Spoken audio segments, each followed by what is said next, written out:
Hey everyone, today we'll be talking about Throne of Liberty with all the ins and outs and the history behind it.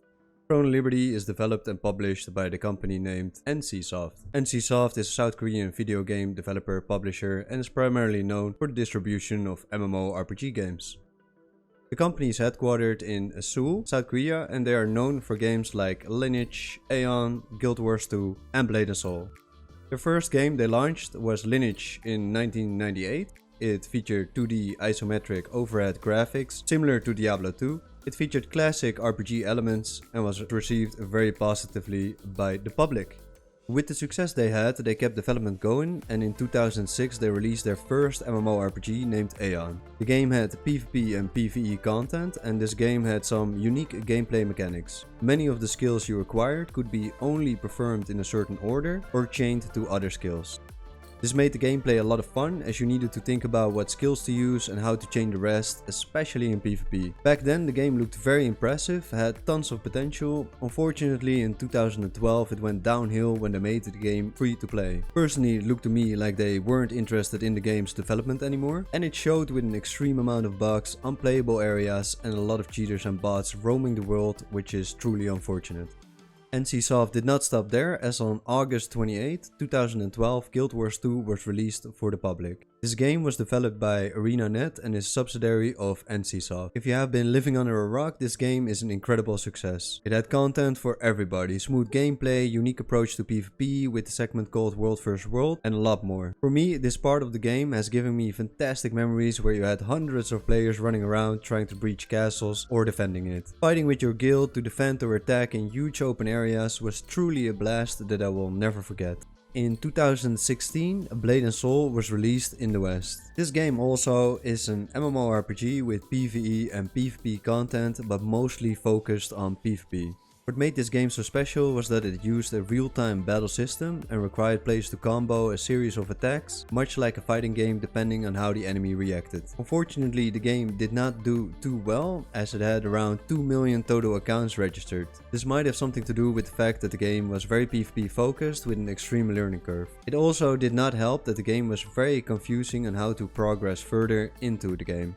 I do have to say that this was one of the greatest PvP mechanics I've ever played in an MMORPG up until this day. And I hope that one day we might see a return of this mechanic. The PvP was so satisfying it even grew to become an esport with extremely tense tournaments between professional players in Asia.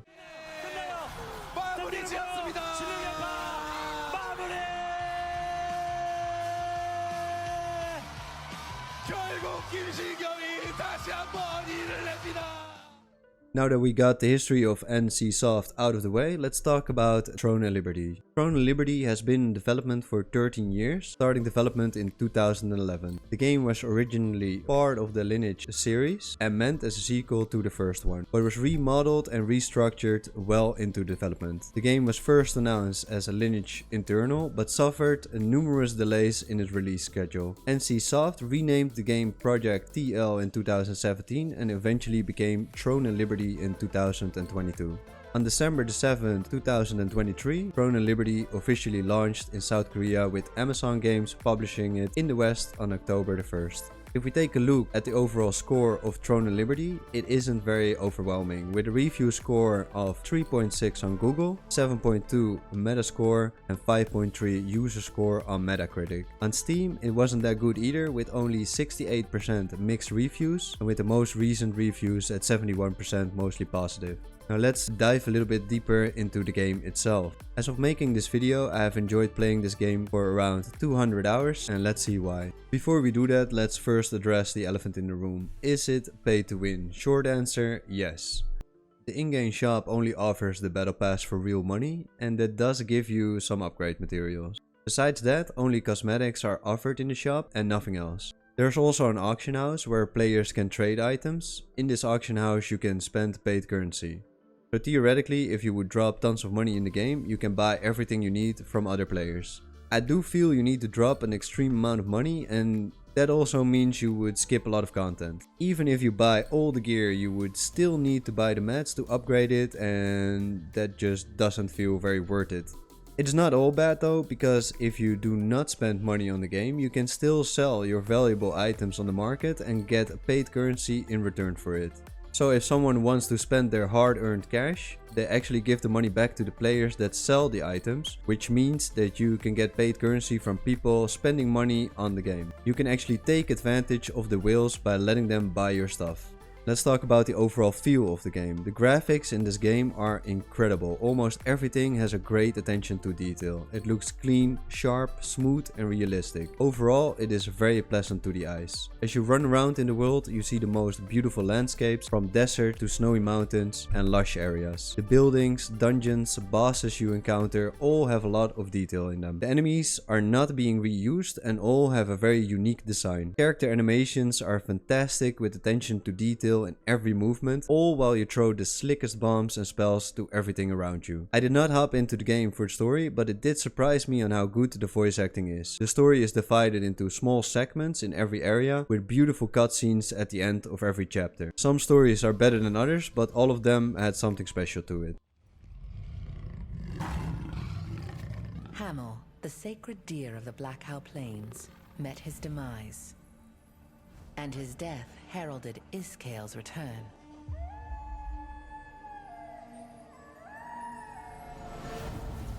Those who fled from the wolves found themselves isolated in the Abbey. Iskale, with the power of the Star Fragment and backed by a pack of ravenous wolves, set upon them. While the people cowered in terror, Henry rose to the occasion. He had always admired Hamel's courage, and he took heart from it now, urging the others to escape.